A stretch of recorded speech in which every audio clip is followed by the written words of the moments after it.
¿Por qué algunas de las mentes más brillantes de la historia preferían la soledad? ¿Qué hace que los grandes pensadores sientan repulsión por la vida social?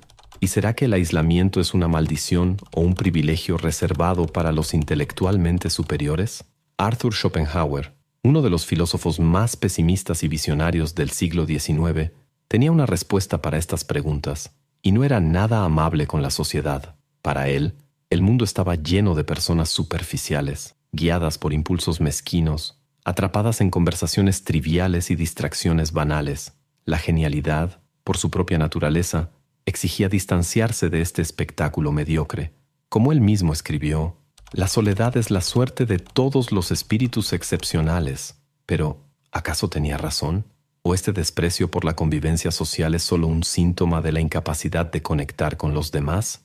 Piensa en grandes nombres como Nikola Tesla, Emily Dickinson o Isaac Newton, todos conocidos por su genialidad y, curiosamente, por su aislamiento. ¿Serían ejemplos de una inteligencia que trasciende lo común o simplemente almas incomprendidas, condenadas a vagar solas por el mundo?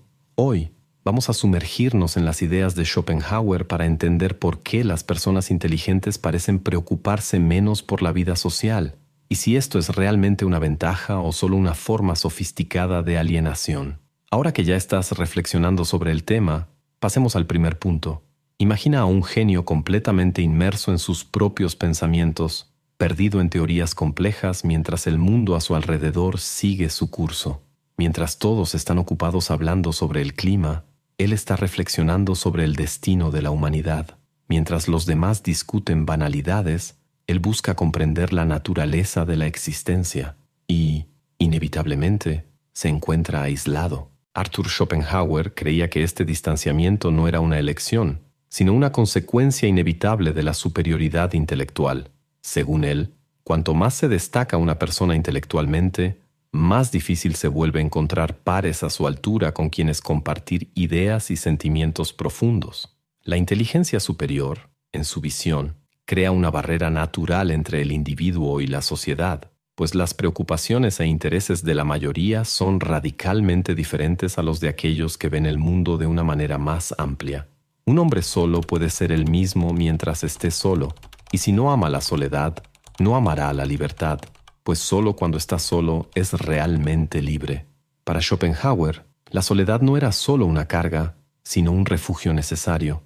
Veía a la sociedad como un entorno donde el intelecto era frecuentemente sofocado por las expectativas sociales y los intereses triviales de la mayoría.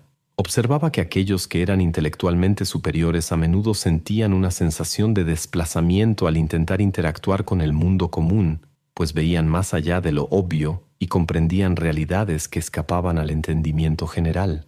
Este aislamiento se puede notar a lo largo de la historia en innumerables figuras geniales. Nikola Tesla, por ejemplo, pasó gran parte de su vida solo, evitando el contacto humano siempre que fuera posible, pues creía que esto interferiría con su trabajo. Friedrich Nietzsche, otro pensador que valoraba la soledad, afirmaba que la multitud es un mar en el que los espíritus libres se ahogan. Pero este aislamiento tiene un precio. La necesidad de alejarse de las convenciones sociales puede resultar en un profundo sentimiento de alienación. Schopenhauer reconocía este dilema y creía que, aunque la soledad podía ser liberadora para los grandes pensadores, también podía ser una carga para el alma. Es por eso que muchos de los más grandes intelectuales de la historia pasaron por periodos de depresión y ansiedad, no porque fueran débiles, sino porque veían el mundo de una manera más profunda de lo que la mayoría jamás podría concebir. Y entonces surge la gran pregunta: ¿este aislamiento es una maldición o una bendición? Para Schopenhauer, la respuesta era clara. Creía que los grandes pensadores debían aceptar su soledad como un regalo, pues solo en el silencio y alejándose de la mediocridad social podían realmente alcanzar sus más grandes logros. Schopenhauer no veía la vida social como un espacio de intercambio genuino o de conexión auténtica, sino como un gran teatro donde los individuos desempeñan roles predefinidos, atrapados en una eterna puesta en escena de apariencias e intereses egoístas. Según él, la sociedad no era más que un escenario donde las personas actuaban unas para otras, ocultando sus verdaderas intenciones detrás de máscaras cuidadosamente construidas. La sociabilidad es, para la mayoría de las personas, solo una máscara bajo la cual esconden su banalidad. Esta visión pesimista estaba directamente ligada a su obra principal, El mundo como voluntad y representación, donde argumentaba que todo lo que percibimos no es más que una proyección de nuestra mente.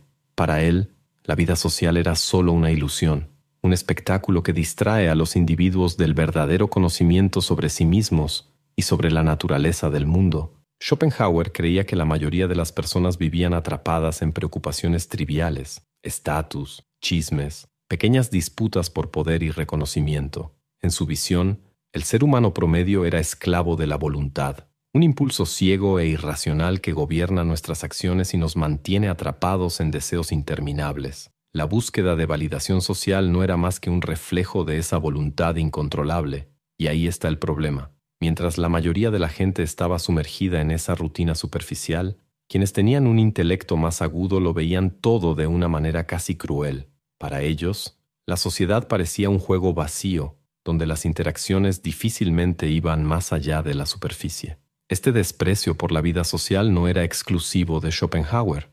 Otros grandes pensadores también expresaron su desdén por la superficialidad de la sociedad. Nietzsche, por ejemplo, decía que las convicciones son enemigas más peligrosas de la verdad que las mentiras, resaltando cómo las personas prefieren aferrarse a ilusiones en lugar de enfrentar la realidad con honestidad.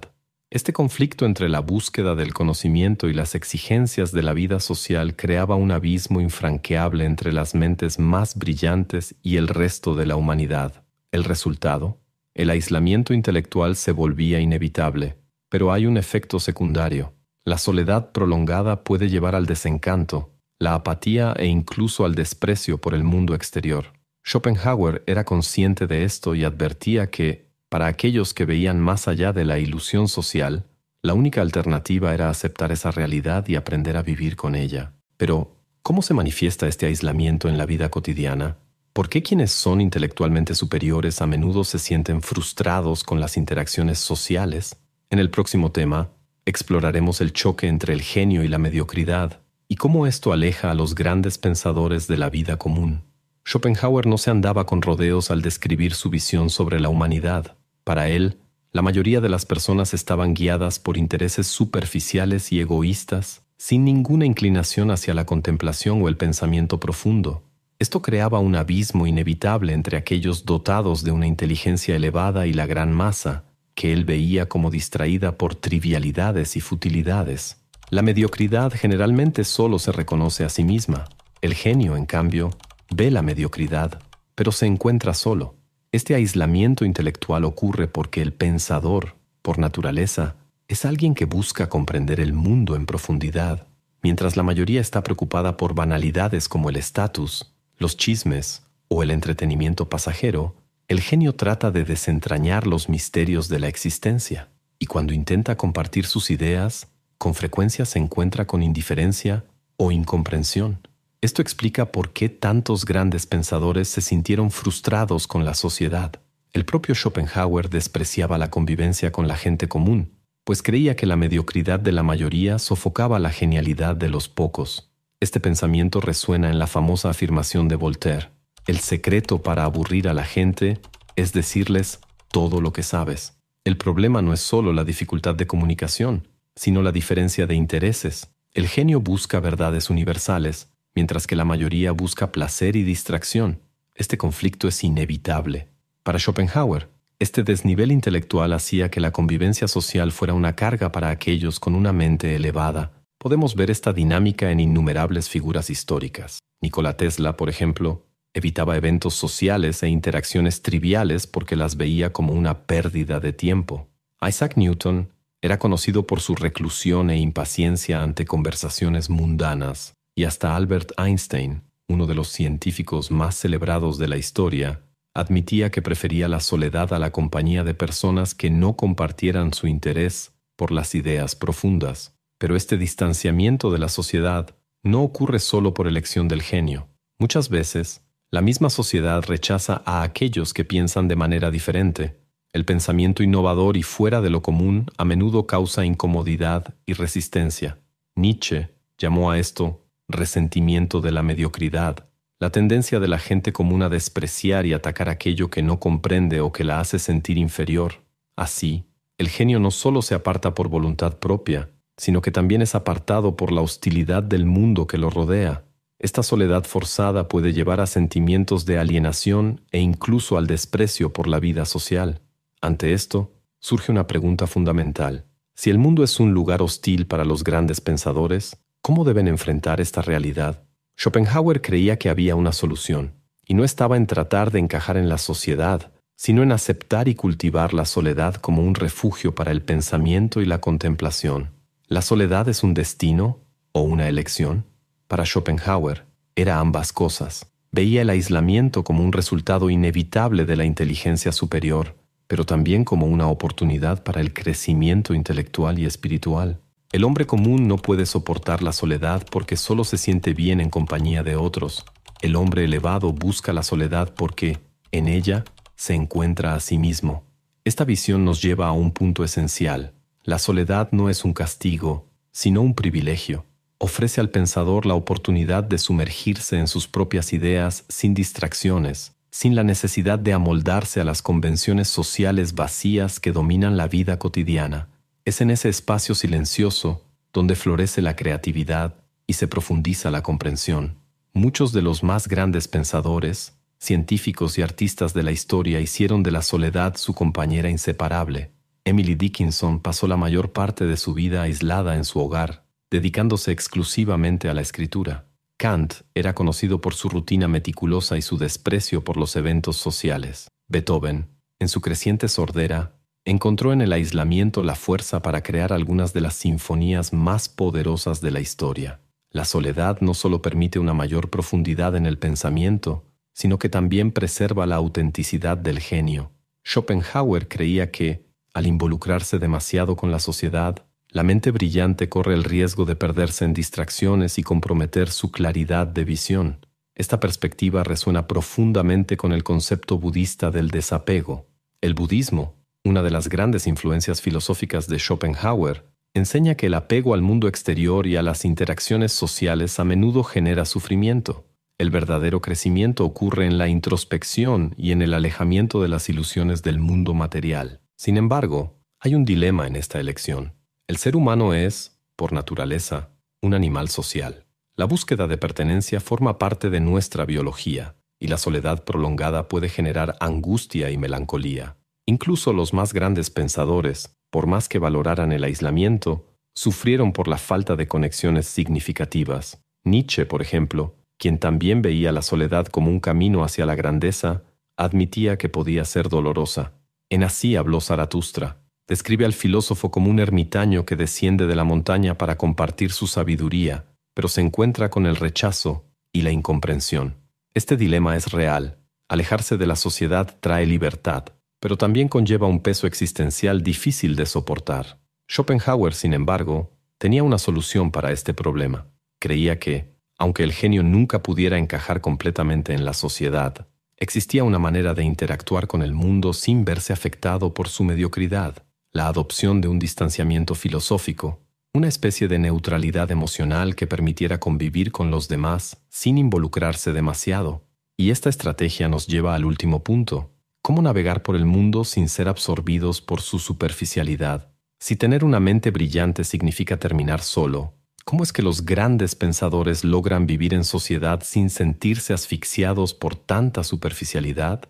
Schopenhauer tenía una respuesta para esto. La estrategia del detachment, o mejor dicho, el buen y viejo desapego filosófico. La felicidad pertenece a aquellos que son autosuficientes. Para él, el secreto no estaba en intentar encajar o en esforzarse por cambiar a los demás, sino en desarrollar una actitud de distanciamiento sereno, como un observador que analiza la realidad sin dejarse afectar por ella. Schopenhauer sugería que, en lugar de luchar contra la mediocridad del mundo, el pensador debía aprender a encararla con la misma actitud con la que un científico observa un experimento, con curiosidad, pero sin involucrarse emocionalmente. Esto significa aceptar la banalidad de la vida social sin irritarse por ella, comprender las limitaciones intelectuales de la mayoría sin frustrarse y mantener la propia independencia mental sin sentir la necesidad de validación externa. Esta estrategia es similar al enfoque de los estoicos quienes defendían el control de las emociones ante las adversidades. Marco Aurelio, uno de los mayores exponentes del estoicismo, escribió en sus meditaciones: «Date a ti mismo un regalo, el regalo de la indiferencia ante aquello que está fuera de tu control. El mundo siempre será un lugar lleno de distracciones fútiles y conversaciones vacías, pero le corresponde al individuo decidir cuánto de ello merece su atención. El pensador no debe aislarse completamente de la sociedad, sino interactuar con ella de manera estratégica, absorbiendo solo lo útil y desechando lo irrelevante». A pesar de no tener la menor paciencia para la sociedad, Schopenhauer no creía que el aislamiento total fuera la solución. Sabía que incluso los grandes pensadores necesitaban un mínimo de contacto humano, ya fuera para intercambiar ideas o para no hundirse en una soledad absoluta. El secreto, según él, era elegir bien con quién conectarse y mantener las interacciones al mínimo, solo lo suficiente para poder vivir en el mundo sin volverse loco. Esta filosofía sigue siendo aplicable hoy en día. En un mundo lleno de distracciones digitales, fake news y relaciones superficiales, saber filtrar información e interacciones es esencial. La inteligencia no solo consiste en comprender el mundo, sino en saber cómo navegar por él sin perderse. Schopenhauer nos enseña que, en lugar de lamentarnos por la falta de conexión con la mayoría de las personas, deberíamos verlo como una señal de nuestra libertad intelectual. Después de todo, la soledad puede ser una carga, pero también un privilegio, una oportunidad para explorar nuestros propios pensamientos sin interferencias externas. Y ahora surge la pregunta: ¿prefieres adaptarte al mundo o aceptarlo tal como es y preservar tu libertad intelectual? Si llegaste hasta aquí, probablemente ya te diste cuenta de que la relación entre inteligencia y aislamiento no es solo un capricho del destino, sino una consecuencia natural del pensamiento profundo. Schopenhauer nos mostró que las grandes mentes a menudo encuentran más consuelo en la soledad que en la compañía de la multitud, no por arrogancia, sino porque la superficialidad de las interacciones sociales puede ser agotadora para quienes ven más allá de las apariencias. Cuanto más inteligente es un hombre, más propenso está a la soledad. ¿Pero esto significa que estar solo es el único camino? No necesariamente. El secreto está en entender que la soledad no tiene que verse como un castigo, sino como un refugio. Estar solo no significa estar abandonado, significa tener tiempo para pensar, reflexionar y crecer sin las distracciones ni las presiones de la sociedad. Y quizá esa sea la verdadera prueba de la inteligencia, saber equilibrarse entre el mundo y la introspección, elegir cuándo conectarse y cuándo alejarse. Schopenhauer nos da la clave para esta libertad, pero depende de cada uno de nosotros decidir cómo usarla. Si llegaste hasta aquí, estoy seguro de que en algún momento has sentido esa extraña mezcla de libertad y aislamiento que describía Schopenhauer. La inteligencia puede ser un refugio, pero también una prisión, ¿no crees? Pero ¿sabes qué? Hay algo profundamente liberador en aceptar que no todo silencio necesita ser llenado, que no toda conexión vale el esfuerzo. No estás solo en este camino, aunque parezca solitario. Al final, como decía el viejo Arthur, la soledad no es el problema es la compañía equivocada. Recuerdo una vez en la que, después de horas perdido en un libro, me quedé mirando la pared, reflexionando sobre alguna idea grandiosa, hasta que alguien interrumpió mi momento filosófico para preguntarme si ya había visto la última telenovela o si estaba enterado del chisme del momento. Fue en ese instante cuando me di cuenta. No es arrogancia querer conversaciones más profundas, es una necesidad. Si alguna vez te ha pasado, sabes lo frustrante que es sentir que hablas en otro idioma, como si tu mente navegara en un océano mientras los demás insisten en chapotear en un charco. Pero ¿sabes qué? Hay un lado bueno en eso. No tienes que perderte en el ruido. Tienes el privilegio de elegir tu soledad. Ahora, hablemos en serio. Si te gustó este video, ya sabes qué hacer. Dale like, deja tu comentario aquí abajo y suscríbete al canal. O si prefieres, puedes ignorar todo esto y volver a esa fascinante conversación sobre el clima y la última tendencia de TikTok. Pero seamos honestos, si llegaste hasta aquí, ya sabes que mereces debates un poco más estimulantes, ¿verdad? Y si este video te hizo pensar, espera a ver lo que tengo preparado para ti. 2 videos que te van a dejar aún más inquieto, en el buen sentido, claro, pero te advierto, después de verlos, tal vez nunca vuelvas a ver el mundo de la misma manera. Haz clic bajo tu propio riesgo.